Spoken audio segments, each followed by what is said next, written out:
Hey there, fellow DIY enthusiasts. If you're staring at that frustrating District of Columbia 1 error code on your Samsung washer, don't panic, we've got you covered.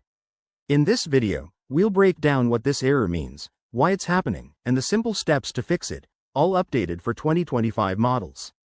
Let's jump right in. First off, what exactly is the District of Columbia 1 error? In Samsung washers, DC1 typically stands for a drainage issue. It means your machine is having trouble draining water properly, which can halt your wash cycle and leave you with a puddle on the floor. This error is common in models like the WW series, and it's often caused by simple blockages or mechanical problems. Now, let's talk about the causes. The most frequent culprits include a clogged drain hose, maybe it's kinked or blocked by lint and debris. Another possibility is a dirty pump filter, which can get jammed with coins, hair, or fabric bits over time.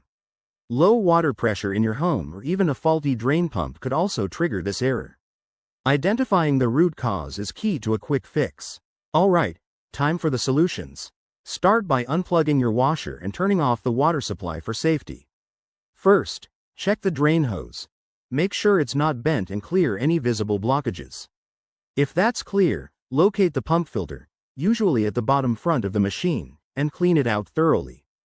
Use a bucket to catch any water that spills. Run a test cycle afterward to see if the error clears. If that doesn't work, inspect for any kinks in the plumbing or try resetting the washer by holding the power button for 5 seconds.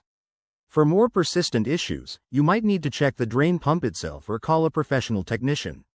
Remember, always refer to your user manual for your specific model. There you have it. Simple steps to banish that District of Columbia 1 error and get your laundry day back on track. If this helped, give us a thumbs up and subscribe for more home repair tips. Thanks for watching, and happy fixing.